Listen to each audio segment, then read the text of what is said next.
Maithili express की शानदार प्रस्तुति।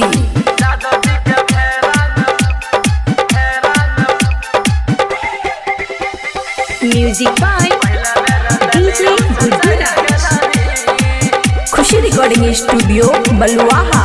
छौरी ही हमें गई यहीर गई जदी बल में ते करलऊ गहीर गई।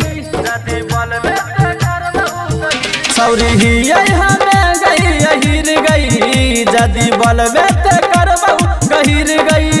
तोरा करबऊ गहीर जब ले लिया वही, तोरा करबऊ गहीर जब ले लिया वही।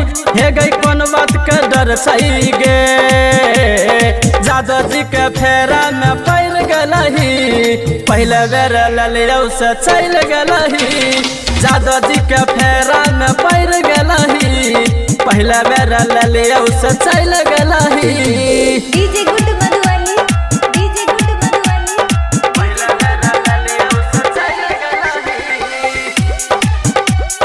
पहले बेर ललियौ से चल गलही। गायक प्रभु के छोड़ के ससुरवा, छौरी की छै गई हमर कसुरवा। गायक प्रभु के की छै कसुरवा, छौरी छोड़ के गई गेले ससुरवा। छौरी छोड़ के गई गेले ससुरवा। तू त जइबही ससुरवा मजा लुटतौ भैसुरवा, तू त जइबही ससुरवा मजा लुटतौ भैसुरवा। ओकरे में तू सटल रही, जादव जी के फेरा में पैर गलही।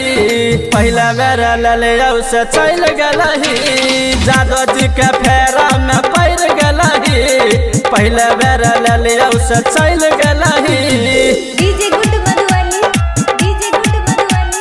पहला बेर ललियौ से चल गलही, पहला बेर ललियौ से चल गलही। खुशी रिकॉर्डिंग स्टूडियो बलुआहा। राइटर कुंदन से मिले रही रोज गे, उतर दैत रह छौरी है गई रोज गे। राइटर कुंदन से मिले रही रोज गे, उतर दैत रह छौरी है गई रोज गे।